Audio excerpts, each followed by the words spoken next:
የዝግጅት በሰባተኛው ሀገራዊ ምርጫ የክርክር መድረክ ላይ ድምጻቸው ጎላ ብሎ የተሰሙ ሶስት ሴት ፖለቲከኞች ማንነት ላይ የሚያተኩር ነው። እነሆ ወደ መጀመሪያዋ ሴት ማንነት ዘልቀናል። በጣም ብዙ ጊዜ እያጋጠሙኝ ካሉና በጣም ስልችት ካሉ ነገሮች ውስጥ ሴት ስለሆንኩ የመዝናኛ ጋዜጠኛ ብቻ መሆን እንዳለብኝ የሚያስቡ ሰዎች ናቸው። ጭራሽ ሊመክሩኝም ይሞክራሉ።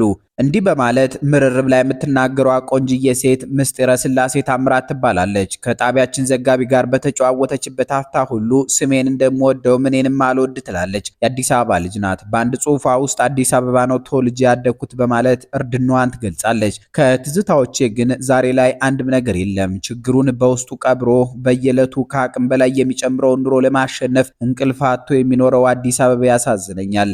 የኑሮ ውድነትና ስራ ማጣት ሳያንሰው በመጣ በሄደው በትር የሚሸነቆጠው የከተማ ወጣት በጣም ያሳዝነኛል። ተወልዶ ባደገባት ከተማ የድሮ አራዳ እየተባለ ከኋላ የመጡ ሰዎችን የቅንጦት መኪና አንድ እንጀራ እንኳን በማይገዛ ብር ያውም እየተሰደበና እየተሾፈበት የሚጠብቀው የአዲስ አበባ ልጅ ህመም እጅግ በጣም ይሰማኛል። ይህ ሁሉ ሆኖም ህመሙን በጥርሱ ሸፍኖ ለጊዜውም ህይወቱን ከሚያቀልሉለት ከሚወዳቸውና ከለመዳቸው ጋር እንዳይኖር ለልማት እያሉ እንዳሸዋ እዚህና እዚያ ይበትኑታል።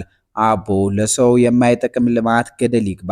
ማርያምን የአዲስ አበባ ሰው ያሳዝነኛል። አውቃቸዋለሁ። ችግሮቹን ከስር መሰረቱ ችግሮቼ ናቸው።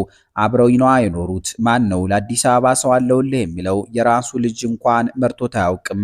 ቲሽ እያለችም ትብሰከሰካለች። ምስጢረ ስላሴ ታምራት ከጣቢያችን ጋር በነበረ ቆይታ ከባህር ዳር ዩኒቨርሲቲ በጋዜጠኝነት ትምህርት እንደተመረቀች ትገልጻለች። ከዚያም በአሻም ቴሌቪዥን ዘጋቢ ሆና ለዓመታት ሰርታለች። አሻም ቴሌቪዥንን ስትገልጠው የትኛውን ቦታ ብቀጠር የቱንም ያህል ትልቅ ብሆን የሚሰማኝ ክብርና ደስታ የአሻም ቴሌቪዥን ጋዜጠኛ ነኝ ስል ከሚሰማኝ ኩራት ክብርና ደስታ ጋር የሚነጻጸር እንዳይደለ አውቃለሁ ትላለች።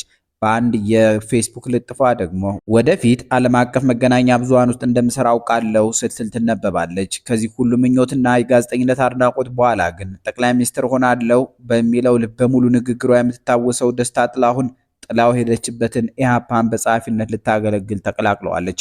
ኢሃፓ በታሪክ ውስጥ ደማቅ ሴቶችን በማፍራት ይታወቃል። ገነት ዘውዴ፣ ሰላማዊት ዳዊት፣ ታደለች ኃይለ ሚካኤል፣ ሕይወት ተፈራ የተባሉ ትንታግ ሴቶች የጥንቱ ኢሃፓ ፍሬዎች ናቸው። ከሁሉ በላይ ግን የብርሃኑ ነጋ እህት የነበረችውን በቅጽል ስሟ ኮልት የምትባለውን ሳተና የኢሃፓ ሴት ታጋይ ማስታወስ ግድ ይላል። ኮልት ከጃንሆይ እጅ ሰዓት የተሸለመች ሰቃይ ተማሪ ነበረች። ግን ወንድሟ ብርሃኑ ነጋ ቦንገር ወደ ኢሃፓ ከመሳባቸው በፊት እልል ያለች አብዮተኛ ሆነች።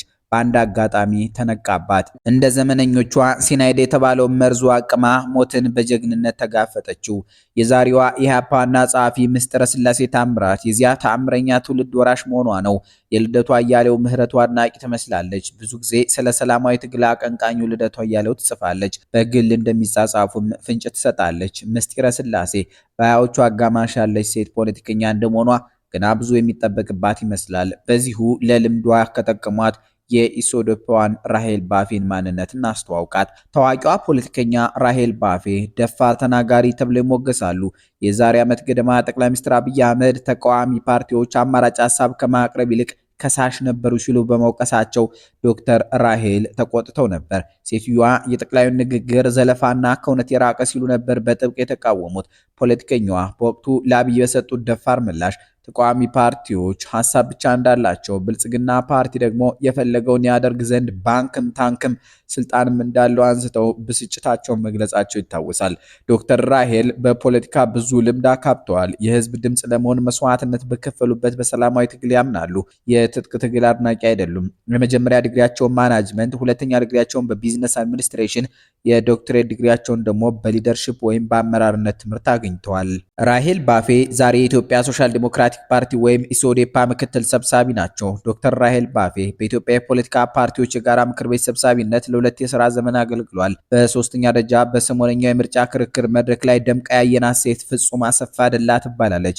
ባለ ፒኤችዲ ናት። ዛሬ የኢትዮጵያ እድገት የሚተለምበትን እንደነ ፋሲካ ሲደልል ያሉ ዝነኛ ኢኮኖሚስቶች የመሩትን የ6 ኪሎን የፕላንና ልማት ሚኒስቴር በሚኒስትርነት ትመራዋለች። ፍጹም አሰፋ ደላ የአለታ ወንዶ ልጅ ናት። ሲዳማ ክልል ውስጥ ማለት ነው። ዶክተር ፍጹም አሰፋ ደላ ኢትዮጵያ ያሉኝ ከምትላቸው ሴት ኢኮኖሚስቶች፣ አካዳሚሽያንና ፖሊሲ ቀራጮች መካከል ምናልባትም ቀዳሚዋ ናት ይባላል። የአሁኗንና የምትመጣዋን ኢትዮጵያ የልማት ስልት፣ የምጣኔ ሀብት እቅድ ብሎም የረጅም ጊዜ የማህበረ ምጣኔ ሀብት ካርታ የተለመች ሴት ጥሩ ስትባሉ ባለ ፒኤችዲዋን ፍጹም አሰፋ ደላን ጥሩ።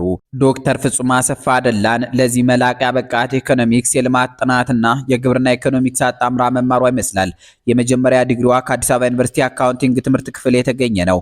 ይህ ትምህርት መሰረታዊ ፋይናንስና የኢኮኖሚ መርሆችን ስለያዘ ምጣኔ ሀብታዊ እቅዶችን ለመንደፍና የልማት ፖሊሲ ለማርቀቅ ይበጃል ይባላል። ፍጹም አሰፋ ደላ ደግሞ የማስተርስ ዲግሪዋን ከዚያው ከአዲስ አበባ ዩኒቨርሲቲ በልማት ጥናት ዘርፍ በማግኘት ይበልጥ ወደ አሁኑ ስልጣኗ ትጠጋለች። የፒኤችዲ ዲግሪዋ ለገበሬዎች ሀገር ኢትዮጵያ የሚበጀው አግሪካልቸራል ኢኮኖሚክስ ነው። ጀርመን ከሚገኘው ጌሴን ዩኒቨርሲቲ ተምራ እንደተመረቀች ተጽፏል።